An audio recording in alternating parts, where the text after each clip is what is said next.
Previously on Alan Wake, Alice has been kidnapped. Alan, please help me. Alice? You'll do exactly what I say if you ever want to see your wife again. I can't tell anyone except my agent Barry. Damn it, Barry, they'll kill her! You're my best friend, and I'm worried that you're not right in the head. The ransom is a manuscript I supposedly wrote that's coming true before my eyes. It happened just the way it was on that page. So dark. I have found only a few scattered pages. I want the entire manuscript. The deadline is in 2 days. I found Mr. Wake's pages. Good girl. How the hell did she get her hands on the manuscript anyway? I don't know. She's resourceful. I told you were too hard on her. Listen, I found out all sorts of interesting stuff while I was digging around. Yeah. Mr. Wake, it's Sheriff Breaker. We have an FBI agent here, Agent Nightingale. FBI? He's anxious to see you. You'd better come to the station. Okay, I'll be right over, Sheriff. Let's make this quick, huh? Help you folks? Name's Randolph. I'm the manager. We're looking for Rose. Works as a waitress down at the diner. Rose, sure. Nice girl. Who wants to know? I'm Alan Wake. The writer, huh? I heard on the radio you were visiting. Well, I'll show you her trailer. That Rose, she's a nice girl. Always pays her rent on time. As I was saying, Al, I found all sorts of weird stuff from the local newspaper's archives. This place is crazy. Disappearances, mysterious deaths, urban legends come true, and get this, most of this stuff takes place around Cauldron Lake. Well, you ain't wrong, mister. The Indians thought the lake was a doorway to the underworld. I'm the God-fearing type myself. I don't hold with that sort of thing. Yeah, okay. Anyway, there was an island there owned by a guy called Thomas Zane. Now, some of the articles I found about him make him out to be a famous writer, but I ran a bunch of searches, couldn't find a single thing he wrote. Zane was heavily into diving, so much so that the place came to be called Diver's Isle. But the volcano under the lake erupted in 1970, and Zane went down with the island. Yeah, how about that? It was there in the morning, as if it had fallen from the sky. But it would take a tornado to lift something like that. We're damn lucky it didn't crush any of the trailers. Come on, mister. I'll take you to Rose's trailer.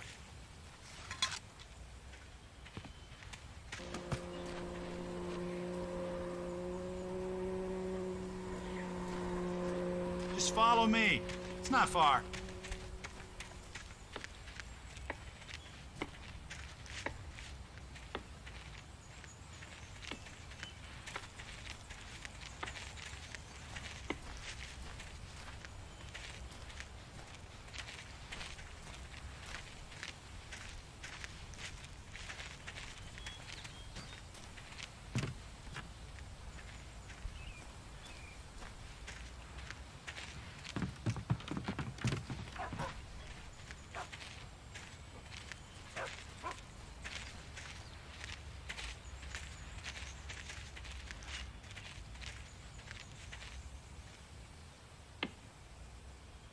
It gets better.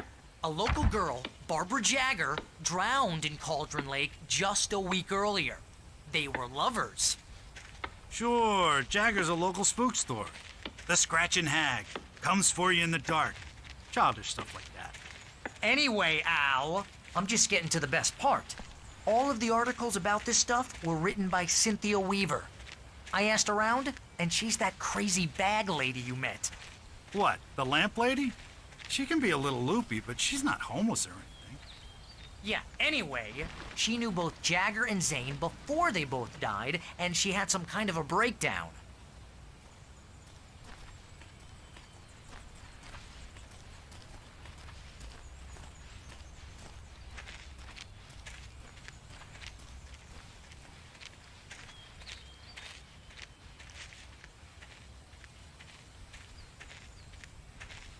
Well, mister, this here's Rose's trailer.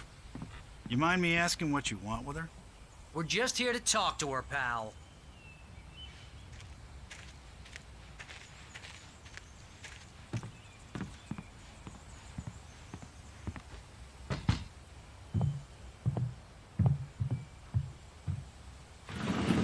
Welcome to to...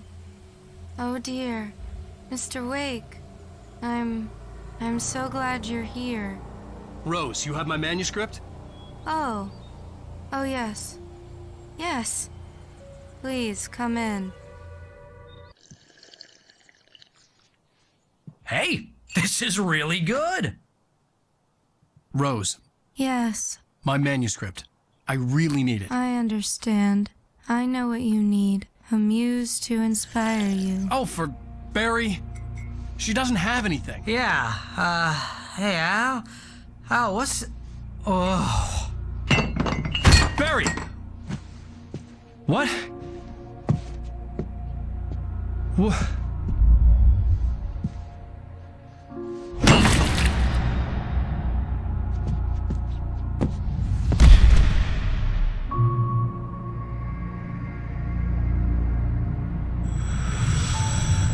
It's coming for you, hiding in my barber's skin. I'm too weak to stop it. You must turn the lights on. I promised I'd come visit you and your lovely wife. You must finish what you started. I insist. You must turn the lights on. Turn the light on. Back to work, boy.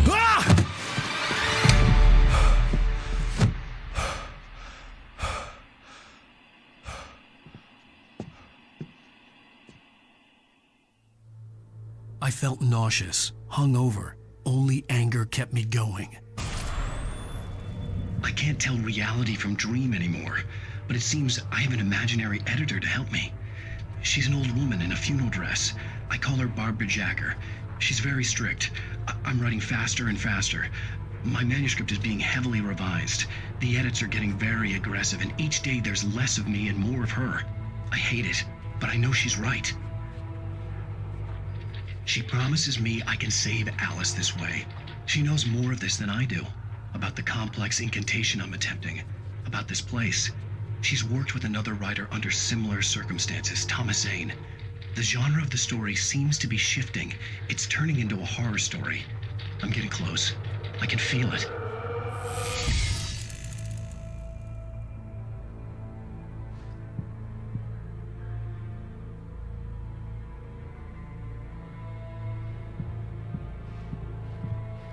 Rose took a day from me. I had less than 12 hours left to meet the kidnapper. All I could do was get Barry into the car, work something out once I got on the road. Barry was out of it. He was way too heavy to carry. You're right. I deserve more money. I'm so handsome. Welcome to the Oh Dear Diner.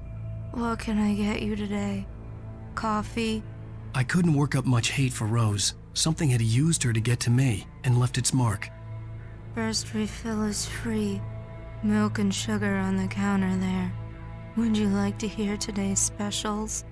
Thank you. A nice day. Come back soon.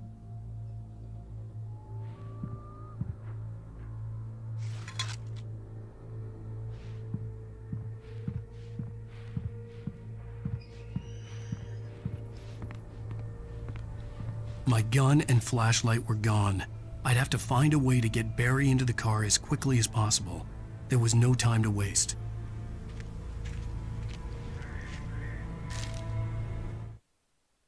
Mr. Randolph liked Rose. That little smile she had. How she was still sweet when life had tried so hard to make her bitter. It wasn't any of his business what she did in her trailer. But those strangers, the writer and his smart-ass sidekick, looked like trouble. And they'd been in there for hours, way past her normal bedtime. He reached for the phone and called the sheriff's station.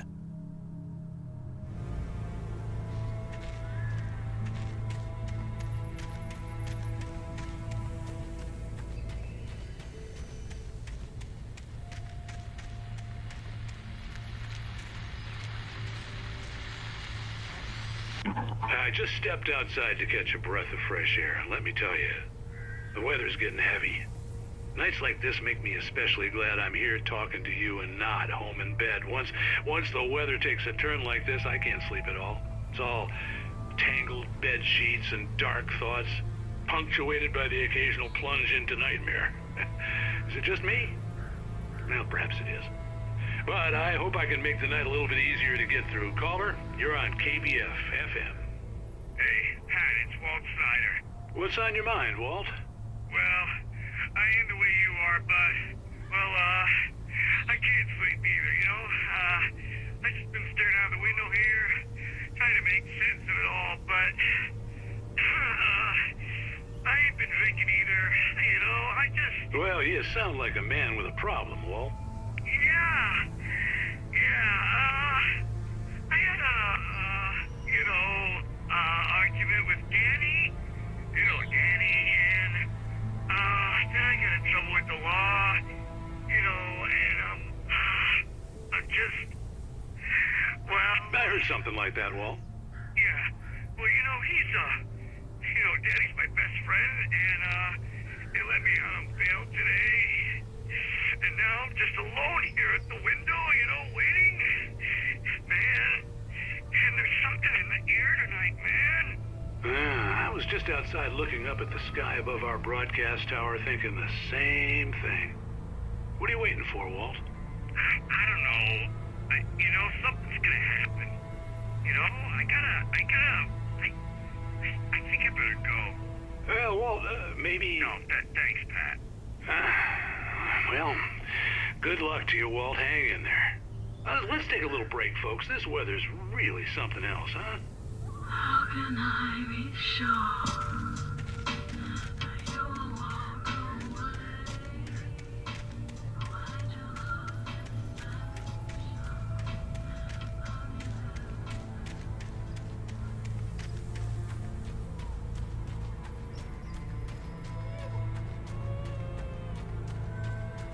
Oh, you're gonna get it now. God knows what you've done to that poor girl. This is Agent Nightingale, FBI! Get him up, Hemingway! You're under arrest! You move a muscle, I'll unload right in your goddamn face! Stay right where you are, Spillane!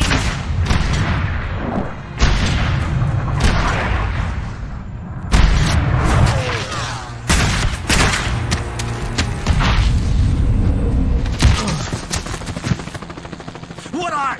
I'm standing right here, you goddamn maniac!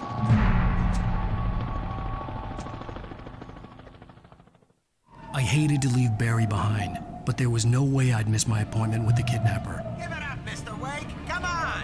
Take it easy on him. Get after him. Don't let him get away. Move it! I'll have you shot if you let him get away.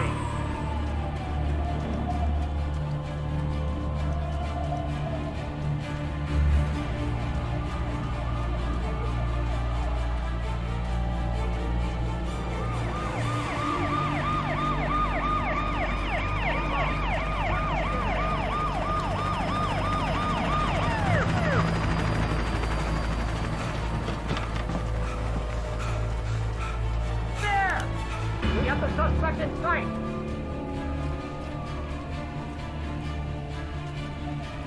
Okay, men. Keep your eyes peeled. He's gonna try to break through here.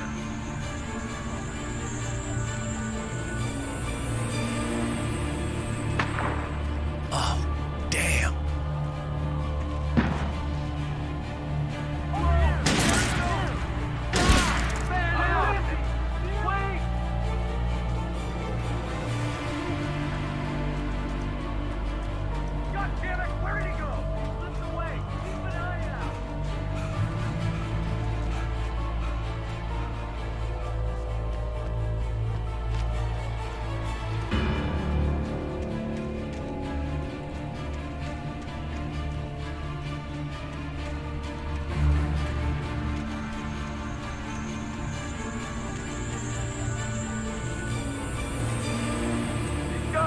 Come on, guys. We need to head him off.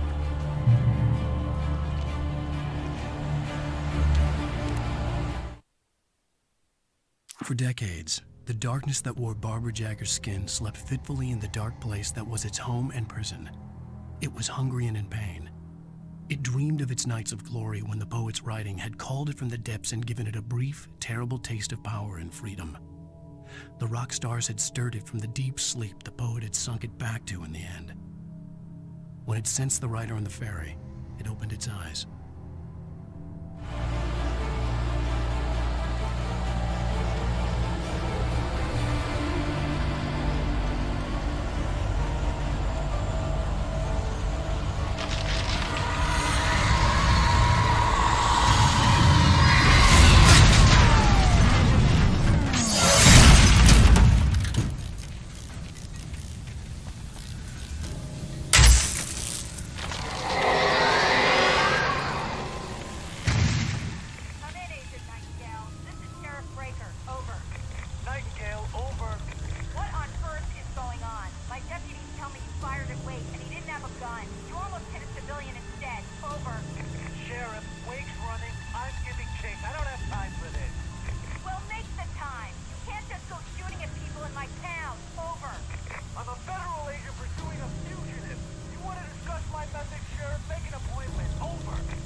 The suspect was last sighted running along the gorge that leads westward from the trailer park.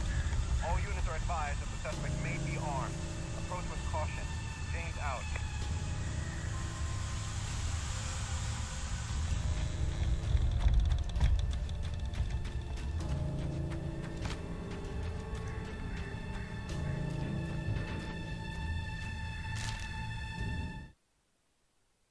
Rose didn't know how the strange old lady got in her trailer, and she looked wrong somehow. The woman showed her teeth in an approximation of a smile and traced a finger down Rose's cheek. "Pretty girl," she said. Rose felt as if she was falling asleep, but her knees didn't buckle. The crone spoke in a whisper, her words ice cold and dark in Rose's ear.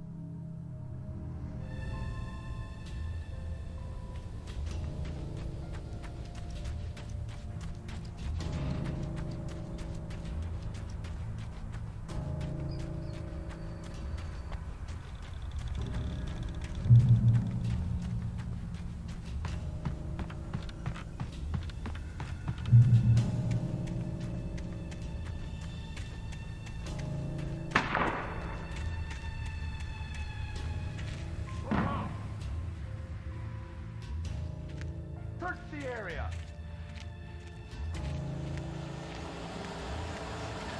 Stay sharp. This way. Over here.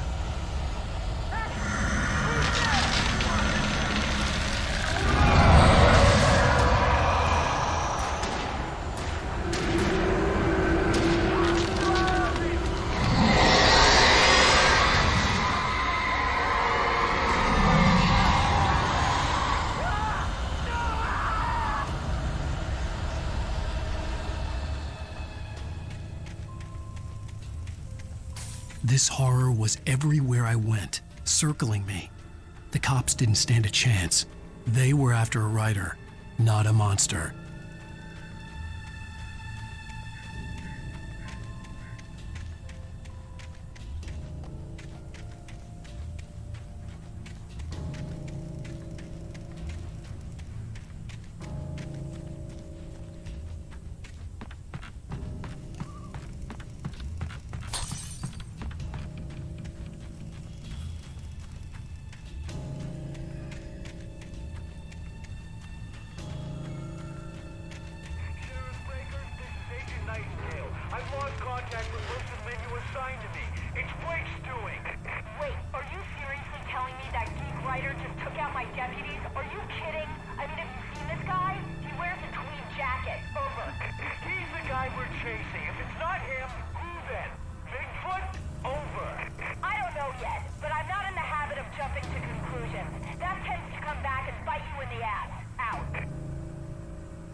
This is James. Mulligan Thornton, come in. Over.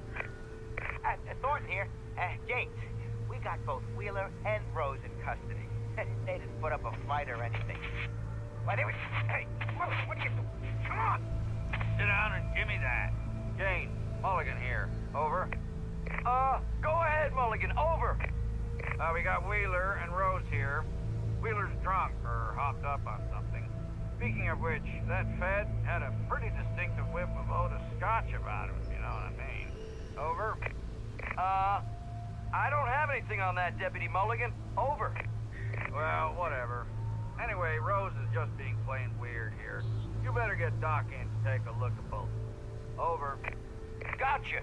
You better get them here quickly. The, Fed's gonna want to interview Wheeler. Over. Oh, yeah, I bet he does. Looks like they have a lot in common. Mulligan out.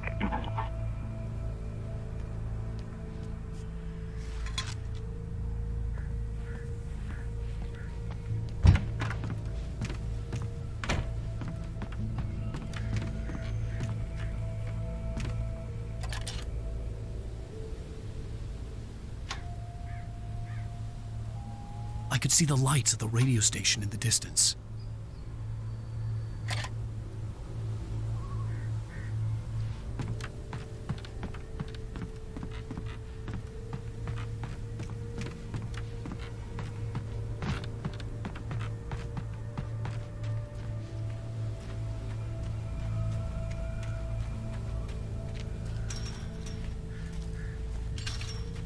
I imagined that the broadcast tower in the distance was part of the local radio station. Maine seemed like a decent guy. Perhaps he could give me directions to the coal mine.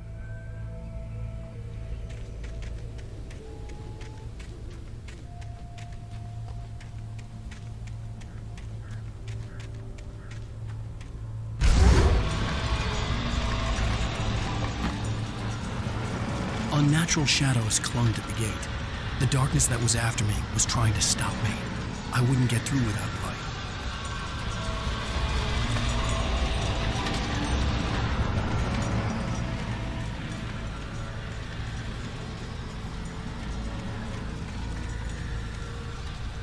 There was no power to the searchlight.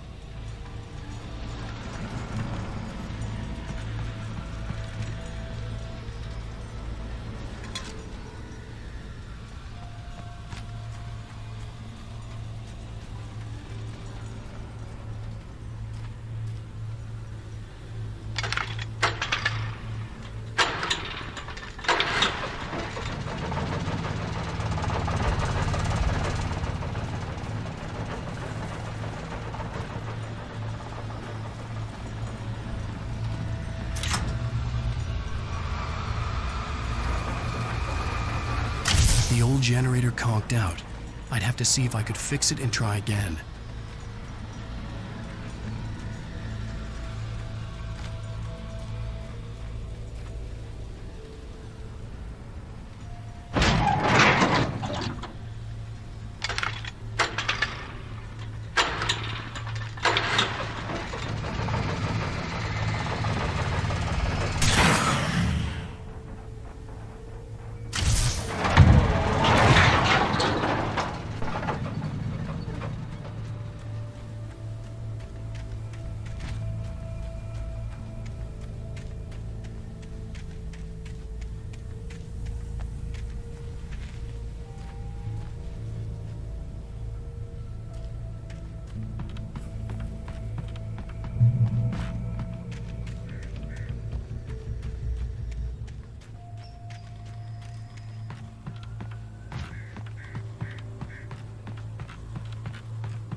It took me a moment to recognize the flashbang grenades.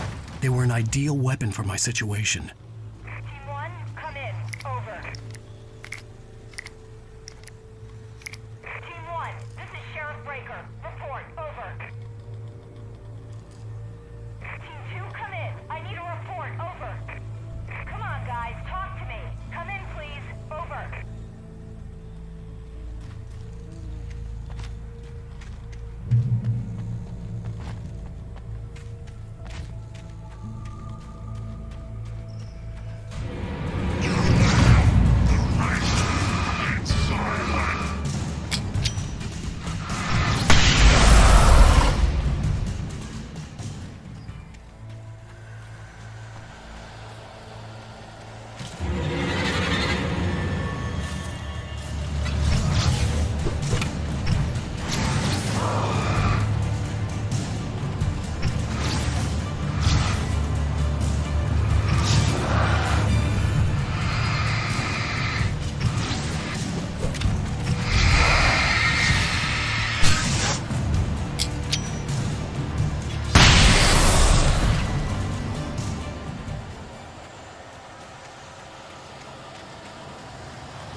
And here's another call. You're on KBFFM with Pat Maine. It's Milt Peabody, Pat. What's on your mind, Milt? Well, I live near the trailer park, Pat, and there's a big ruckus going on over there. Well, that's just up the road from me, too. What's going on, do you know? I don't know, but there's a bunch of police cars there, lots of sirens, a helicopter buzzing around, and I think I heard some gunshots. Gunshots? Yes, sir, like from a pistol. So can you find out what's going on? Because it's just next door and they're popping off guns there. They're still shooting? No, it was maybe 10, 15 minutes ago. It sounds serious, Pat. I'm telling you, it don't sound like no party. Well, I'm certainly going to give the station a call, Milt. Okay. You'll hear it here as soon as I hear from them. Okay, thanks.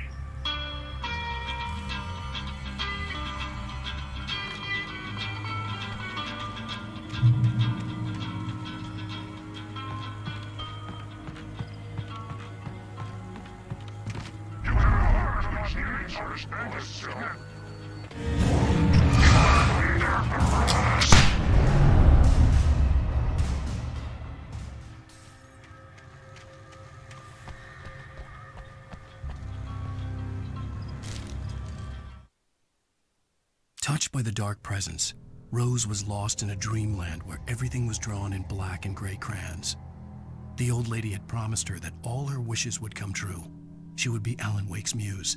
She was smiling so hard it hurt her face. She crushed a bottle full of sleeping pills into the coffee.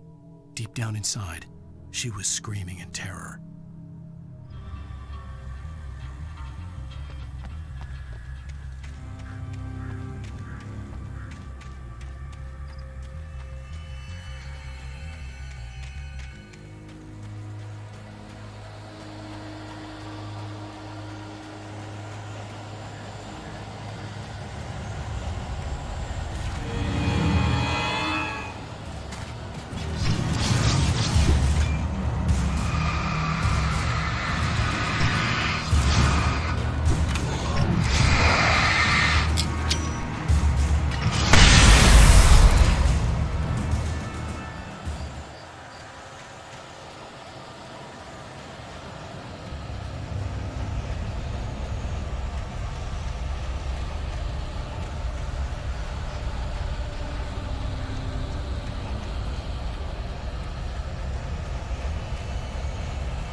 I hoped Maine could lend me a car to get to the coal mine.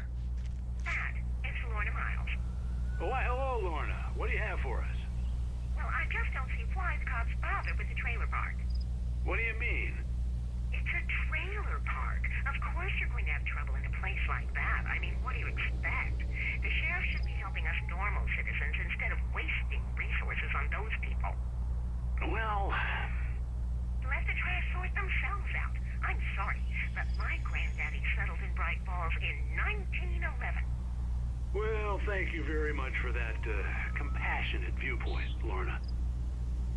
How can I be sure?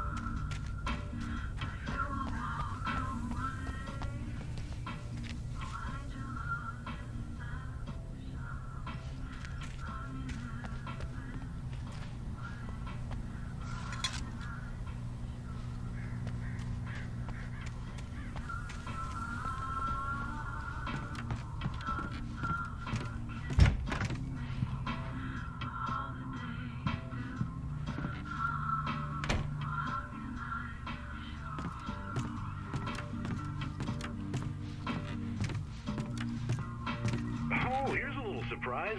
The famous writer Alan Wake just walked in. Folks, I'm going to see if I can talk him into an interview. Come on in, Mr. Wake. It looks like Mr. Wake is going to need a moment before we can talk, so let me give you a little background while he prepares himself. You've all heard the name, of course. Alan Wake is the author of a very successful series of Alex Casey crime novels. He's changed gears, though.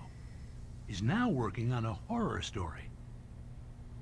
Now, you probably know that Mr. Wake is a somewhat controversial figure. Had a few ugly encounters with the paparazzi in recent years, although, speaking for myself, it's hard to blame him for that. Regular listeners will remember that I met him on the ferry last week. He's avoided the spotlight pretty well, but here he is, taking some time out of his vacation to talk to us. How can I be? Oh, I'm so glad you could find the time to do this, Mr. Wake. Nowhere to run now, Dan Brown. You back away from me. Don't hurt. Whoa. Everyone calm down. Put the gun down. We're all friends here, right? Cool your jets, Nightingale. We got him. Judas Priest! What the hell's the matter with you? There's a civilian in there.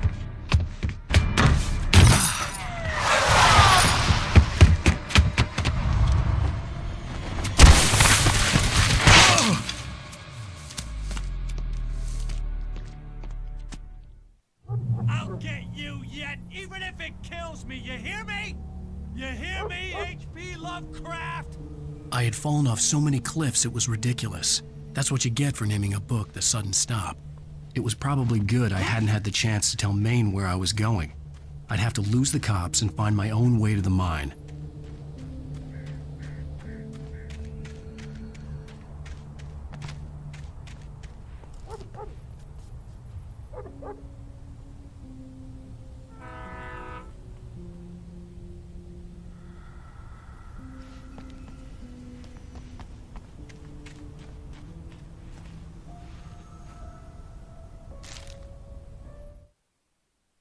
Nightingale stared through the broken studio window into the dark woods. He turned around, started to walk out, but Maine grabbed his arm. "Young man, you almost shot me. You don't shoot off rounds at people like that. What's the matter with you?" Nightingale shook his arm free, marched out. His cheeks burned with rage and humiliation.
Danny had stepped out, but what stumbled back in was something else. Something alien.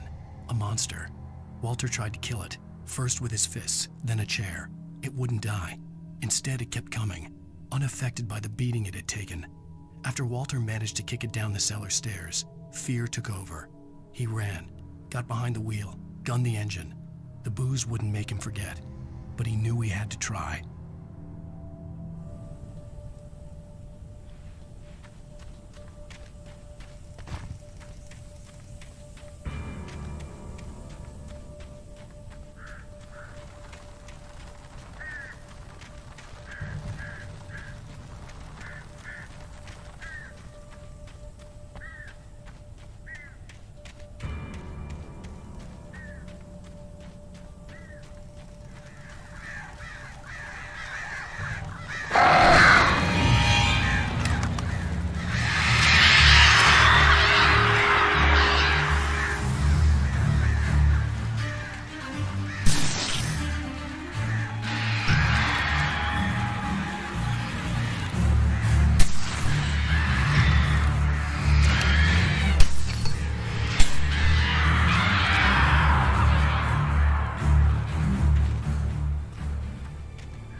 There was no sensible reason for the power company work lights to be here.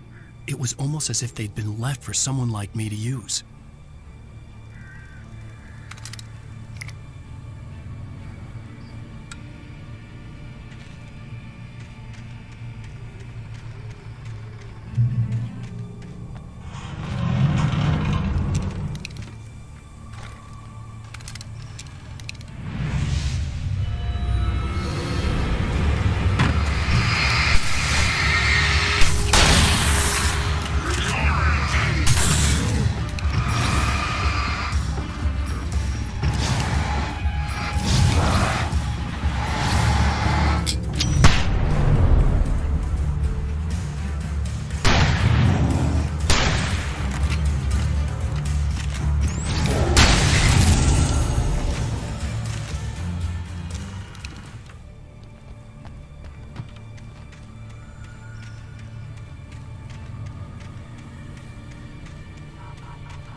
bulldozer's engine roared to life. Mud and rocks flew as it fought for traction. It crashed through the concrete wall and landed heavily in the yard. If it were an animal, it would have shaken its head after the impact, fixed its eyes on me, and charged. Of course, it had no head, nor eyes. Shadows crawled on its form, twisting it into a monster. Then, it came for me.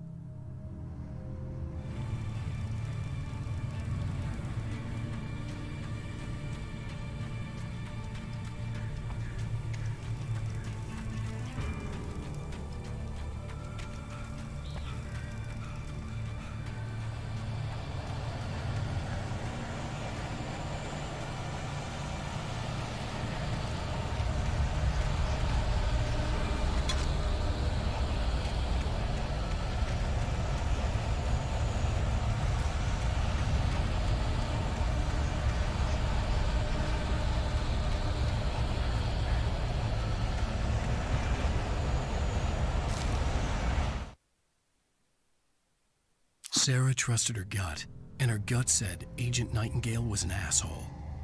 He felt wrong, and it wasn't just the smell of stale booze.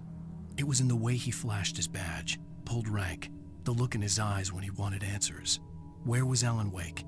What was this about an accident? Where was his wife? And most importantly, why did she let Wake go? He wouldn't answer her questions. Federal business was all he'd say.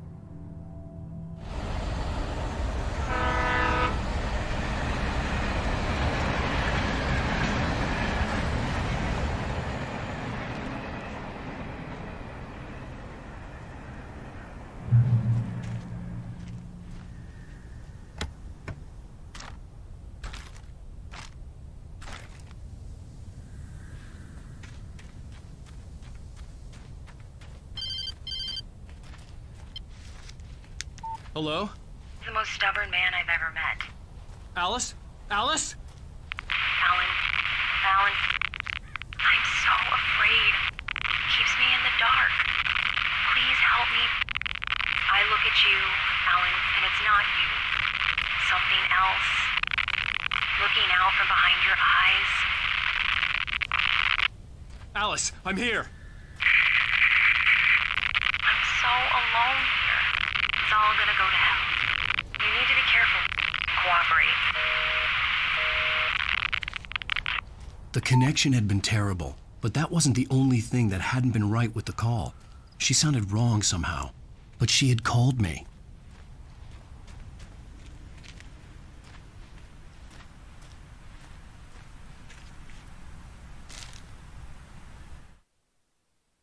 The pipe wrenched itself loose from the bridge's steel framework. Wrapped in darkness, it floated in midair, twitching. For a moment, I didn't understand what I was looking at. The heavy object lurched at me with impossible force. I threw myself out of the way, but just barely. When I turned my flashlight on it, it shook in a dark rage before it flew at me again.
I could see a railway bridge up ahead, and a warehouse of some sort on the opposite shore.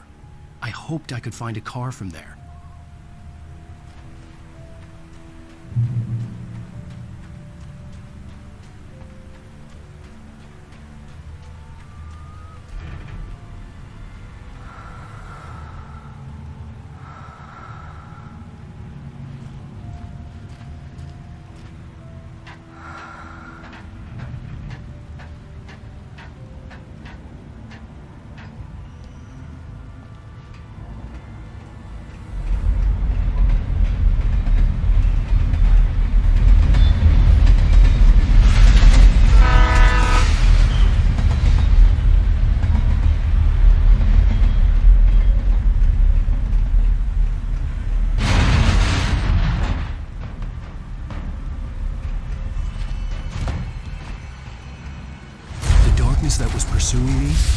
stronger, and it was taking over everything in its path.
Even after all this time, hearing the Night Springs theme caused a surge of conflicting emotions in me.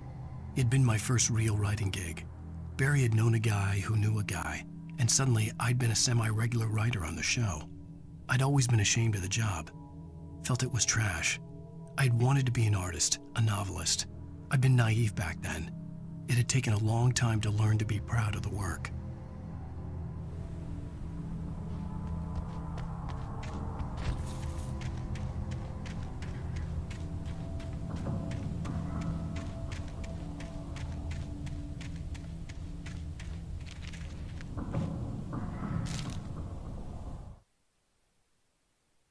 I slammed the door shut right in his smug face.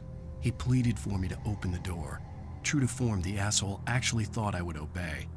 I had no sympathy left, no guilt either, not for him. I took a moment to savor the scream. I bet I had a smile on my face. It was all that I had time for. The dark presence was inside the lodge with me.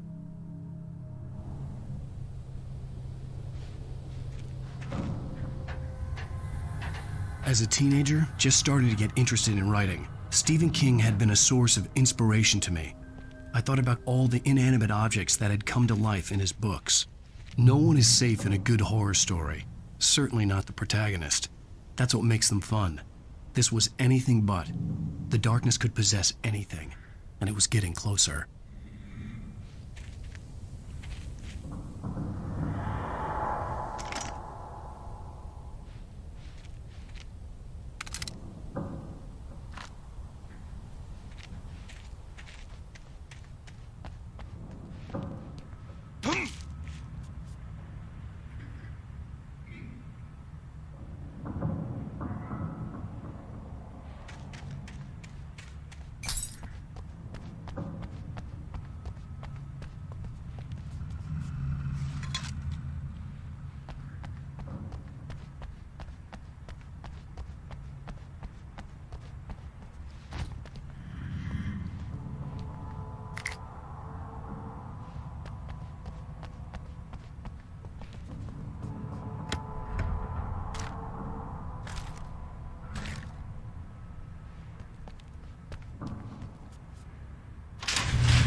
We take the facts of our existence for granted, unaware that they are merely a thin veneer of desperate self-delusion covering a vast cosmos of madness and horror. All too often, the stars are right. In Night Springs. Tonight's episode, A Family Occasion. Journalist Alvin Derleth's trip to study the local customs of an insular community in Night Springs has been less than successful. Until tonight. Well, I'm glad you changed your minds about this. Ancient customs, local mythology. My editor loves this kind of stuff. Well, Mr. Derleth, we don't want to feel like we're on exhibition, but you have demonstrated the seriousness of your intent. Oh, I am serious. Really, just do your thing. I'll stay out of your way and observe. Actually, I thought you could assist us. I'm afraid we are a man short. It would provide you with an intimate perspective. Could I really? Of course, Mr. Derleth. Well, I guess that's the least What would I have to do? Oh, here. Let me show you with a kiss.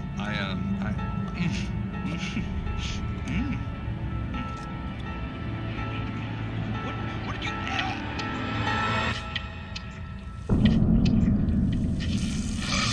Oh, Mr. Derleth, you have well pleased Nixie Perka, the dweller in flesh. Your body shall host his 1,000 young, and all shall be glory.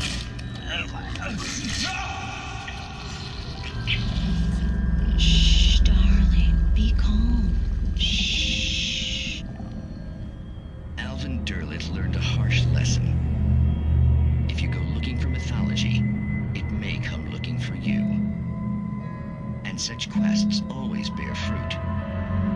In Night Springs.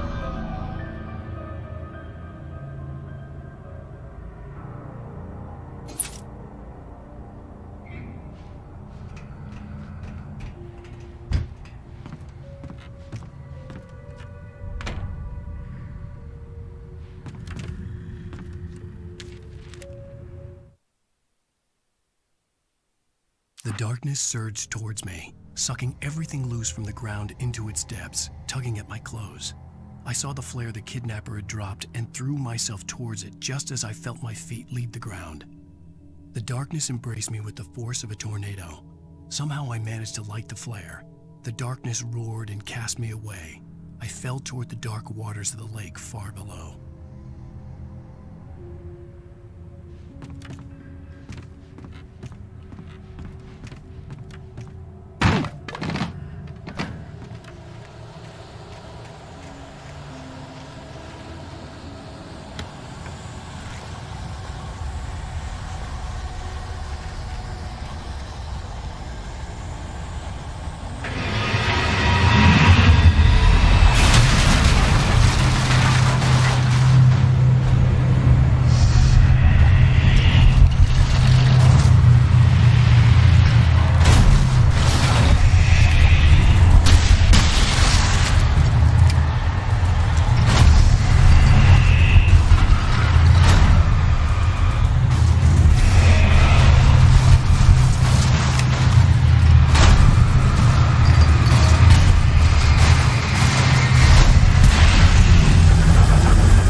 never been this glad to see the sunrise.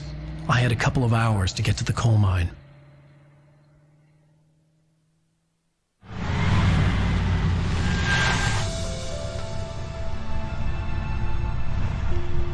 The coal mine wasn't far now.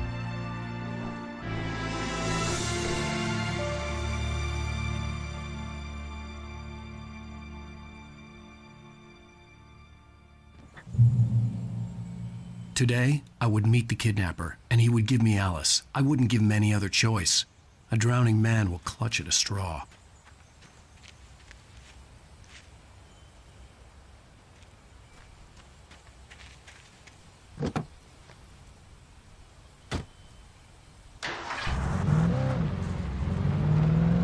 Little by little, without realizing it, I'd come to believe that the story in the manuscript was coming true.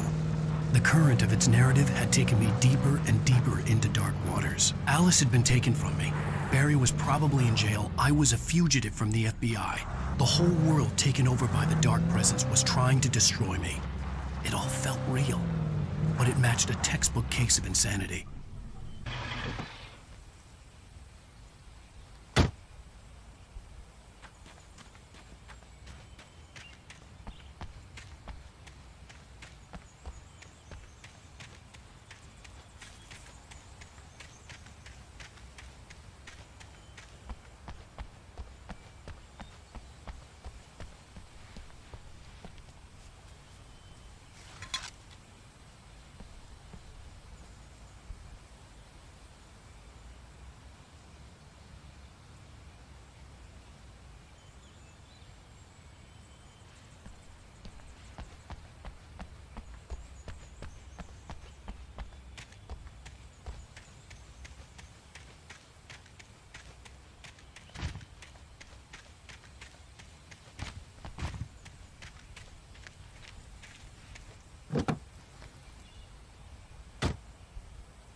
This is Pat Maine, and you're listening to KBF-FM. Folks, I want to apologize for kind of abandoning you to that looping music track last night, but I was detained.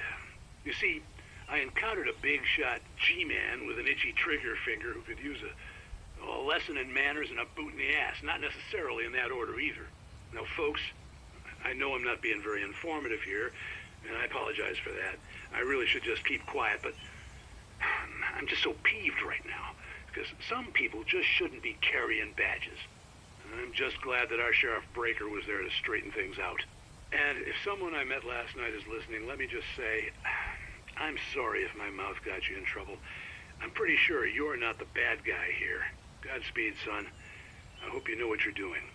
Now, on a lighter note, I'll be talking to Dr. Nelson all morning. But first, a little music.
Welcome back to KBF FM. Hope you enjoyed that tune. Now, Doc, you were talking about life and finding that special someone, that soulmate. Well, you were talking about that. I was saying I don't buy it. Well, see, to me, that's strange, because I always pegged you as a hopeless romantic. You got me there, Pat. But I think love's where you look for it. And you need to do a lot of looking, sure. But the idea that there's that one special person out there for you, and if you miss that chance, it's gone forever and you're forever incomplete. I mean, isn't that depressing? Or, heck, childish even? There's plenty of fish in the sea. And apparently a fisherman has a fishing analogy for everything, but what you're saying, isn't that a little harsh? Well, no. What I am saying is that your potential for finding that connection isn't limited to what's essentially a chance encounter. How is that harsh? Yeah, well, I guess that's a nice thought, but let me say something personal here. Okay. Now, well, I don't disagree with you exactly, but I can't really fit that together with what I feel, what I felt for someone, because she was the one. She was. And I let her drift away from me. Maybe I didn't put in the work, I don't know, but, well, since then, and it was a long time ago, but since then, there hasn't been anyone, not like her.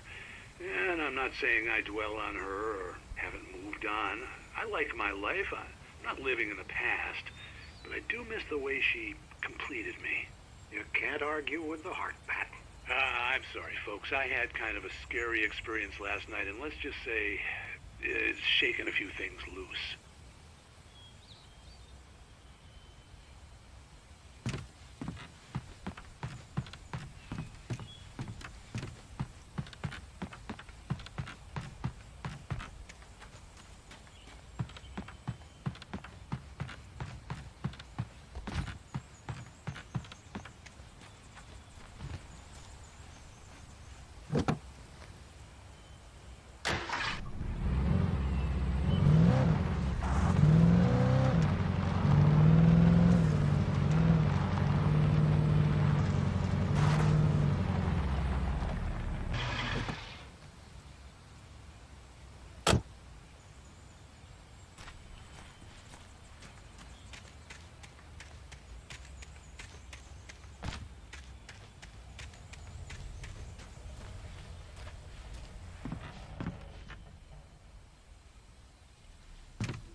For Mott, spying on the writer on the ferry had been a disappointment.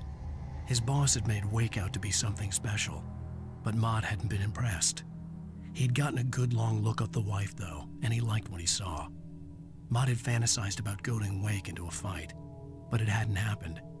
Still, he'd get his chance to see if the writer had anything in him. He'd been promised as much.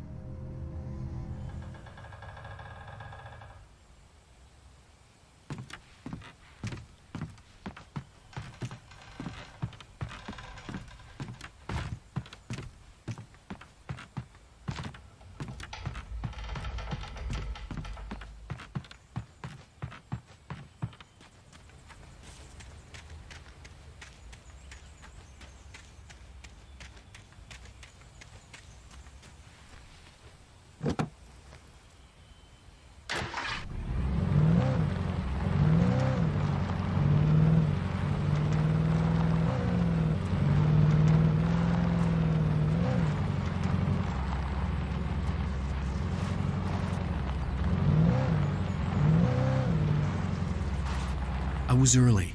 I was supposed to meet the kidnapper at noon in the main building. The coal mine was quiet. It was a museum now.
With Nightingale gone and the night wind blowing in through the broken studio window, Maine stared at Sarah.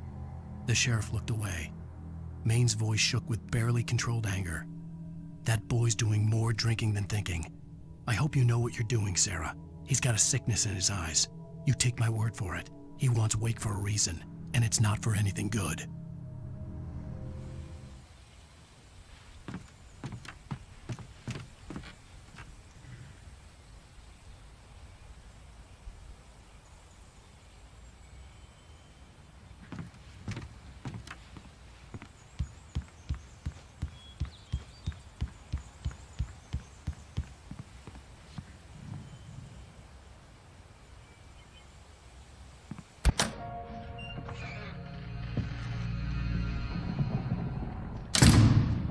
I didn't want to go outside.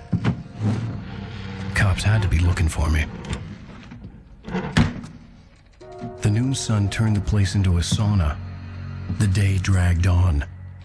Different scenarios ran through my mind. Ways of how I'd torture the kidnapper to get Alice back. Or the different horrible things he could have done to her. I imagined her dead. I had no way of knowing she was still alive. It was killing me. I was running on blind hope. It was all a waste of time. The bastard never showed up.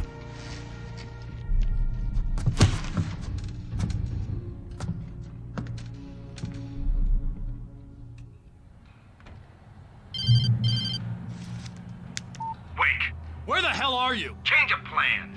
You know where Mirror Peak is? It's a big mountain north of where you are. You follow the path from the mine, you can't miss it. There's a lookout point there. I'll be waiting. I'm through being jerked around by You want you. to see your wife alive? Because if you do, you better watch what you say to me. Do we understand each other? I want to talk to Alice. Yeah, and I want the manuscript. Don't keep me waiting, Wake. Hello? Hello? Ah! I'm gonna kill him. I had to get to Mirror Peak.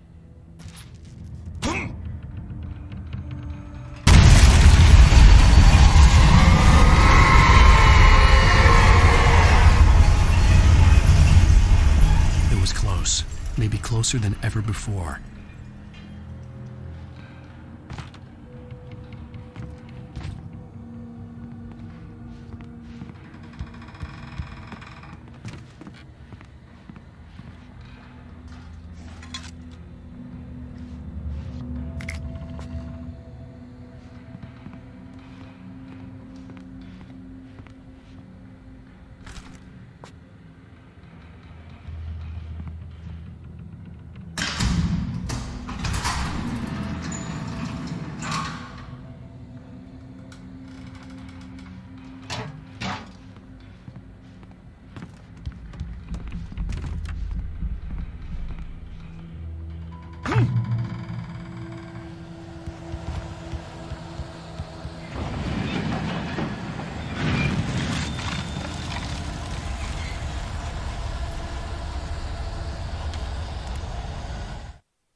When Thomas Zane fell for Barbara Jagger, it happened fast. She was young, vibrant, and beautiful, full of life. He had never been a very happy man, and without any seeming effort, she had changed all that. Zane felt good for the first time in his life. Everything she did was another piece of a jigsaw puzzle he hadn't even known he'd been missing. And best of all, she made the words flow, strong and sharp. She was his muse.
The only way to reach the hillside ahead was to go through the building. I had to find a way to avoid electrocution.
Some of the Taken retained echoes of their former selves, but these were just the nerve twitches of a dead thing. Nothing remained but a shell covered and filled with darkness. In most cases, these puppets were enough for the purposes of the Dark Presence. But for anything more elaborate, as with the writer, it was different. It needed his mind. And so rather than taking him over completely, it merely touched him.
There was no way the flashbang grenades were standard power company equipment.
I stared through the bars of the jail cell. Barry stood behind me, swaying on his feet, looking as ill as I felt. Agent Nightingale stood on the other side of the bars with Sheriff Breaker. Nightingale had a stack of manuscript pages in his hand. He seemed unhinged as he gloated.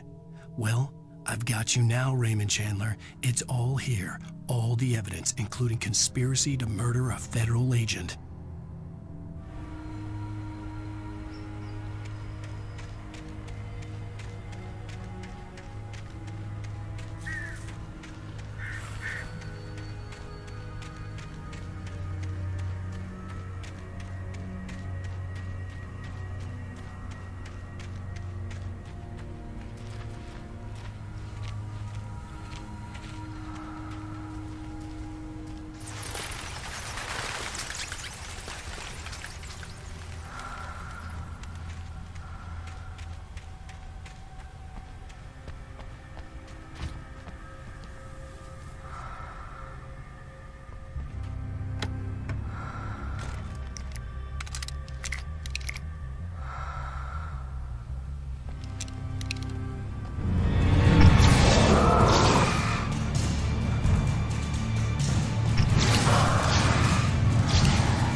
I had no real plan.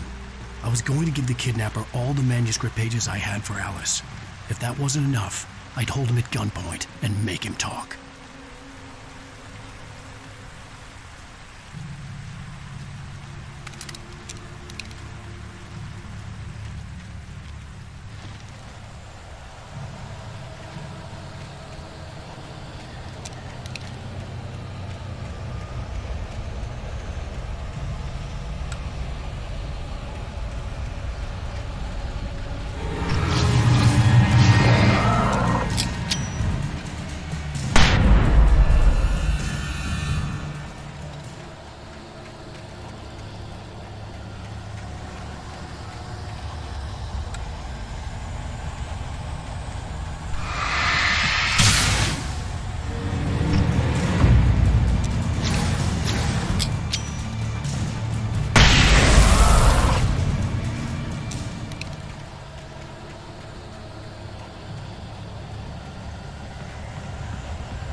The dark presence was moving ahead of me in the same direction I was going. A cold feeling settled itself in the pit of my stomach.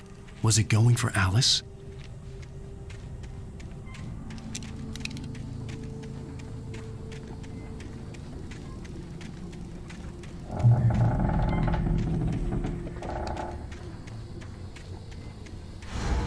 The graveyard shift may cause cancer.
I lifted the page in front of my eyes and read it. In it, I lifted the page in front of my eyes and read it. In it, I lifted the page in front of my eyes and read it. In it, I lifted the page in front of my eyes and read it. In it, I lifted the page in front of my eyes and read it. In it, I lifted the page in front of my eyes and read it.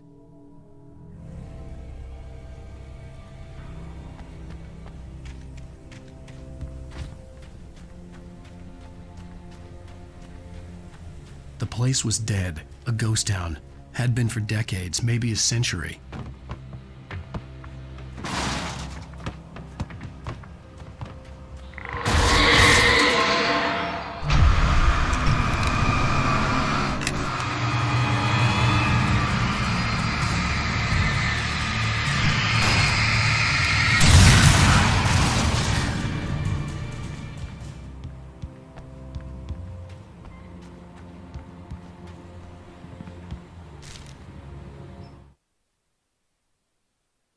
Things were never as simple in real life as in fiction. I had lost count of the times I had wished there'd be a clear reason for my writer's block. Something to fight, something to lash out on. There wasn't. I was filled with doubt. I was nothing like the hero in my books. Alex Casey had gone through his life with single-minded determination, never wavering from his goal. Even now, I was angry at myself, angry at Alice, angry at Barry. I was fumbling and I had no plan.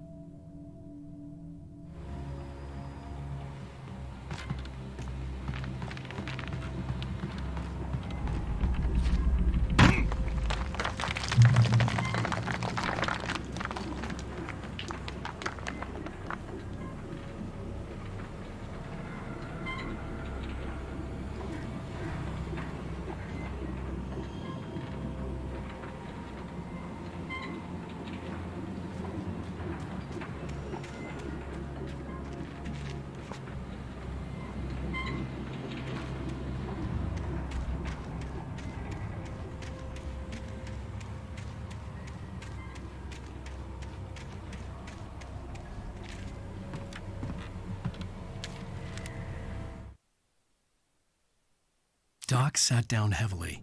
He examined Barry and Rose. Barry was already recovering. Rose was another story. She was conscious, but she was barely present, almost delirious, disturbed, touched in the head, they used to say. It wasn't the first time Doc had seen someone in such a state, but it had been over 30 years. Doc poured himself a stiff drink. He hadn't forgotten a thing.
needed a key for the door.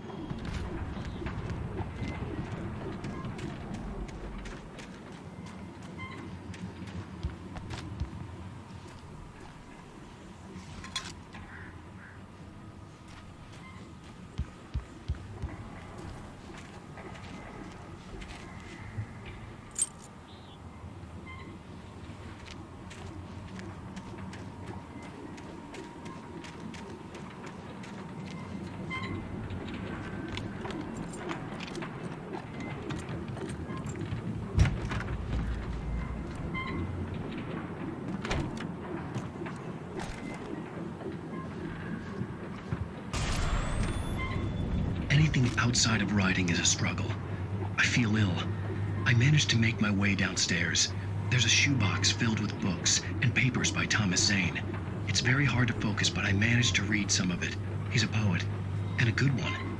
He writes of muses and creators summoning fabulous things from a magic lake, using his powers to shape the world of a realm of gods and dreams and demons, dark things that wait for a chance to slip through, wearing the flesh of men as disguise. Zane writes about himself, his girlfriend being taken over by a dark presence, about growing scared of the lake. Zane believes it's a mirror to the gaping void of darkness above, where some Lovecraftian presence lurks. I crawl back upstairs. I'll borrow these things for my story. They ring true. They fit.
The kidnapper had sent me a text.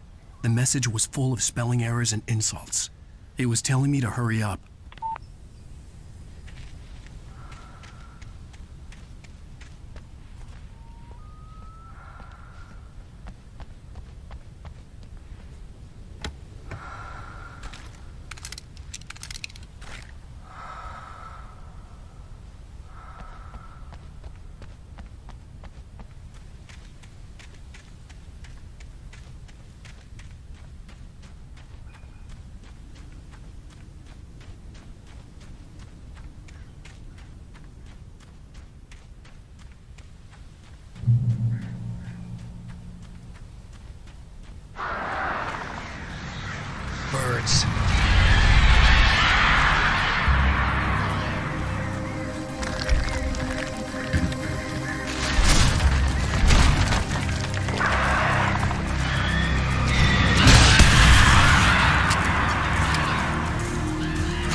Without warning, the headache stabbed at my brain.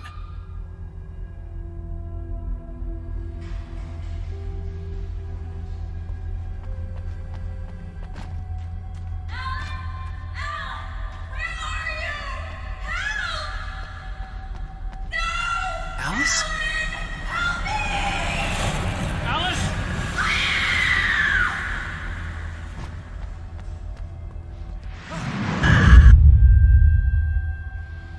I'm losing it. I gotta get out of here.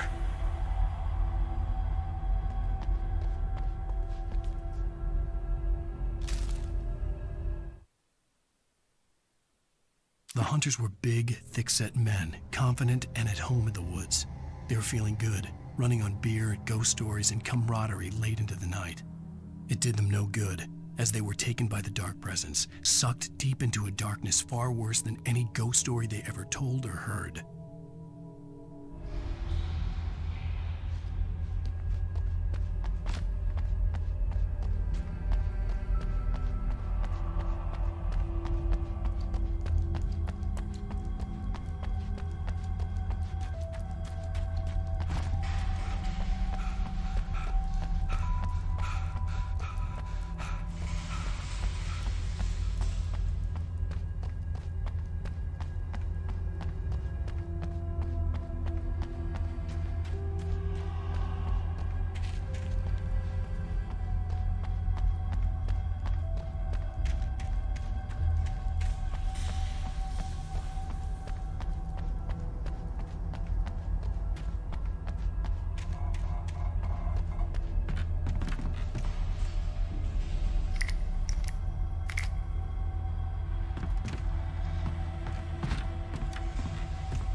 Even behind the closed doors and curtains of his grimy room at the Majestic, the local motel, Nightingale could feel the locals' eyes on him, the unrelenting pressure of their judgment.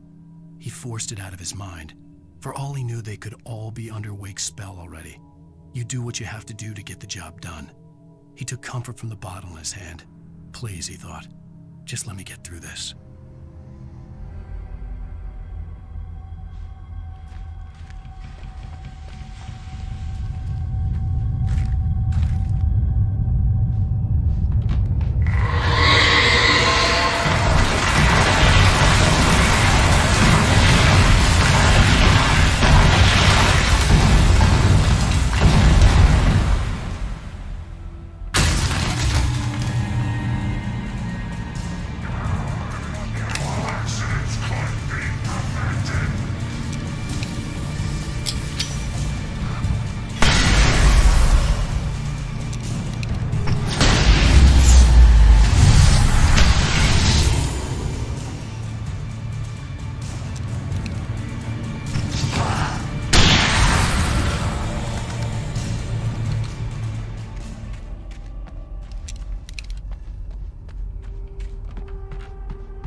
I'd have to make my way up this mine shaft in order to go on. Maybe the machinery could help me with that.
Lightning flashed behind the windows of Cauldron Lake Lodge. Tor Anderson laughed and held the steel hammer above his head. Nurse Sinclair was trying to calm him down without success. Tor grinned madly and shouted, "My hammer's up. Here's a friendly poke from Molnir, wench." He brought the hammer down with all his might on Sinclair's head. "We're on a comeback tour, baby."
Maude had checked all of Stucky's rental cabins. There had been no sign of the Wakes. It was dark when he'd found their car parked at the end of the road by Cauldron Lake. It made no sense. They must have taken a wrong turn, but there was no sign of them, and the car had been there for hours already. Frustrated, Mott stood on the rotten ruin of the footbridge that had once led to Diver's Isle before it sank beneath the waves years ago. The boss wouldn't be happy.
I could see Cauldron Lake. I thought I could make out the spot where the island and the cabin had been. There was a light near it. It had to be a boat.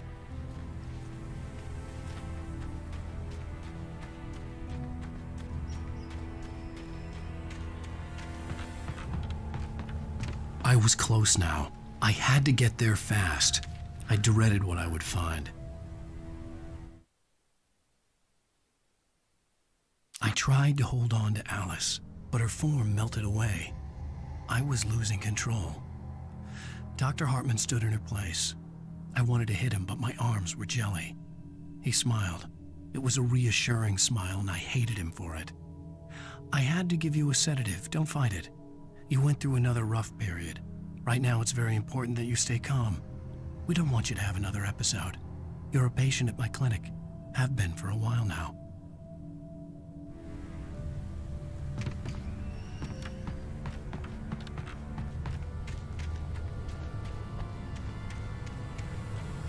Wait! Are you? Wait! Hey, I'm here! I'm coming! No! Get away! Sorry. Please, leave.